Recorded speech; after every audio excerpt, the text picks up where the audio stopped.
গরুর মাংসের কত শত রান্নাই তো খেলেন। আজকে আমি সম্পূর্ণ নতুন একটি রেসিপিতে রান্না করে দেখাবো।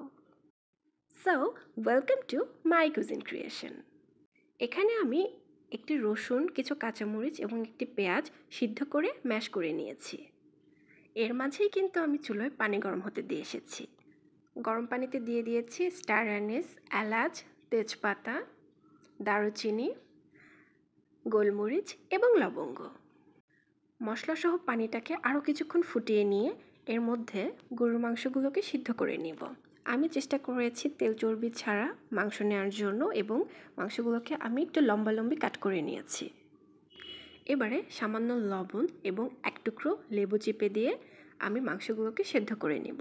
আমি 10 থেকে 12 মিনিট টাইম নিয়েছি। এর থেকে বেশি সময় নিয়ে সেদ্ধ করলে মাংস শক্ত হয়ে যেতে পারে। পানি ছেঁকে নিয়ে 1 কাপ পরিমাণ পানি আমি সরিয়ে রেখেছি, পরবর্তীতে প্রয়োজন হবে। এবারে সিদ্ধ মাংসগুলোকে আমি ম্যারিনেট করে নিচ্ছি। 1/2 চামচ হলুদ, মরিচ, ধনিয়া গুঁড়ো এবং 1 চামচ গরম মশলা গুঁড়োর সাথে সামান্য সরিষার তেল দিয়ে গুঁড়ো মশলাগুলোকে সেদ্ধ মাংসের সাথে খুব ভালো করে মিক্স করে নিয়ে এবারে আমি এর মধ্যে সয়া সস দিয়ে দিয়েছি 2 টেবিল চামচ। সব কিছু খুব ভালো মতো মিক্স করে এবারে আমি এটাকে 1 ঘন্টার জন্য রেস্টে রেখে দিচ্ছি। রান্না শুরুর আগে এবার আমি একটি মিশ্রণ তৈরি করে নিচ্ছি। নিয়েছি 2 টেবিল চামচ টক দই, 1 টেবিল চামচ করে সয়া সস এবং টমেটো সস, 1 চামচ কালো গোলমরিচ গুঁড়ো এবং টেস্ট ব্যালেন্স করার জন্য নিয়েছি সামান্য গুঁড়ো দুধ। খুব ভালো মতো নেড়ে মিশ্রণটি তৈরি করতে হবে। এবারে ম্যারিনেট করে রাখা মাংসের পিসগুলোকে আমি শ্যালো ফ্রাই করে নিব। খুব বেশি সময় নিয়ে ফ্রাই করা যাবে না। 5 থেকে 7 মিনিট মিডিয়াম হিটে ফ্রাই করলেই যথেষ্ট। কন্টিনিউয়াস নেড়ে লালচে বাদামি রং হয়ে গেলে এবার এগুলোকে আমি উঠিয়ে নিচ্ছি।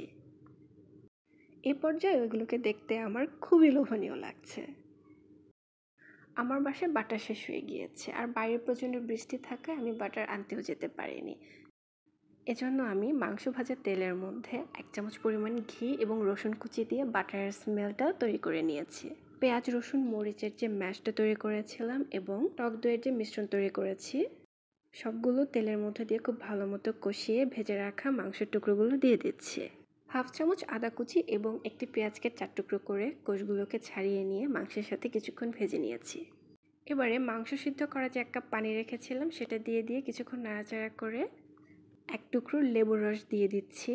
ঢাকনা ছাড়া লো হিটে 15 মিনিট রান্না করেছি। দেখতে যতটা আকর্ষণীয় হয়েছে, খেতে কিন্তু তার থেকেও বেশি ভালো হয়েছে। আমার কথা বিশ্বাস করতে হবে, ট্রাই করে দেখবেন, অবশ্যই ভালো লাগবে। ধন্যবাদ সবাইকে।